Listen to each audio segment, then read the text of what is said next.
Hi there, this is Galen Martling. Today I am using Unity Stamp Company stamps and I'm going to show how to make a potted plant shaped style card.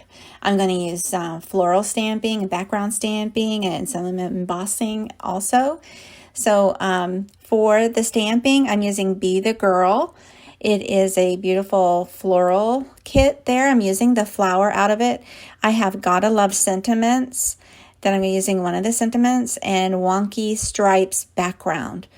That background is just beautiful. I wanted to make it gold and shimmery, and I'm also going to use a strip of gold glitter paper for the top of the potted area. So now I'm using Wow embossing pad and an original Misty to stamp the watermark ink onto regular cardstock. And so I go ahead and place Ranger Superfine Gold Glitter over that embossed stamping. Now I'm heat setting it using a heat tool, and that comes out really pretty once it's set. It's shimmery, shiny gold. I love it. So I'm going to trim that panel eventually. I did the same for the sentiment, and I die cut the sentiment. You can just use the paper trimmer for the whole thing, works just fine too. And so I go ahead and stamp the floral onto regular cardstock. I did it twice because I'm going to use this floral again another time. But this particular thing was stamped and embossed and heat set the same way. It's so shiny. Now, one thing I do recommend if you're going to stamp and use Copics and emboss, I recommend go ahead and stamp it with a regular ink, a Copic friendly ink first, and color it and leave that positioned stamp right in the stamp positioner and then heat emboss it last. I tried very hard to not have the Copics touch the embossing when I colored this, but you can ruin your nib if you get too much of that embossed stamping onto the Copic nibs. But I forgot to do it that way this time, so I'm gently and very carefully coloring in big pink shades. I go in with a light pink, a medium, and then just some dabs and tiny dots of the darkest shade of pink. I do the same for the leaves, but I chose some turquoisey green colors for the leaves. And so I just make lots of different passes, and I repeat that a couple of times per section.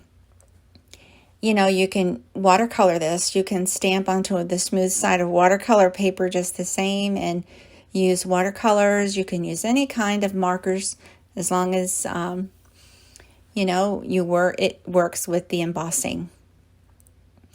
Or you can use colored pencils also on that. So for this floral, I'm just going to show here the coloring of one of them. And I'm going to fussy cut it out, which is just cutting it with scissors instead of any fancy dies. I just cut it with scissors and I trim around the edges of that floral all the way around. And then I will eventually add some foam tape to the back of the floral and the sentiment just to pop it up a little bit. And so it's so pretty. I wanted to trim down this striped panel, this background panel, a little bit.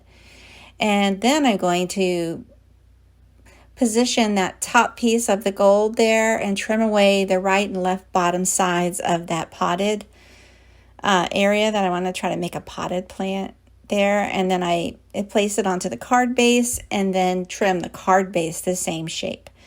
And it should all match up. And it stands up just like a shape card would.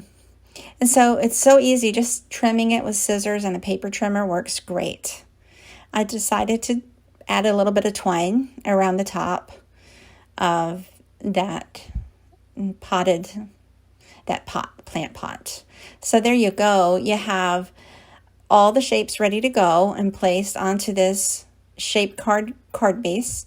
I adhered the shiny parts of the gold right onto the front. I adhered the sentiment and the flower with foam tape to finish the card up.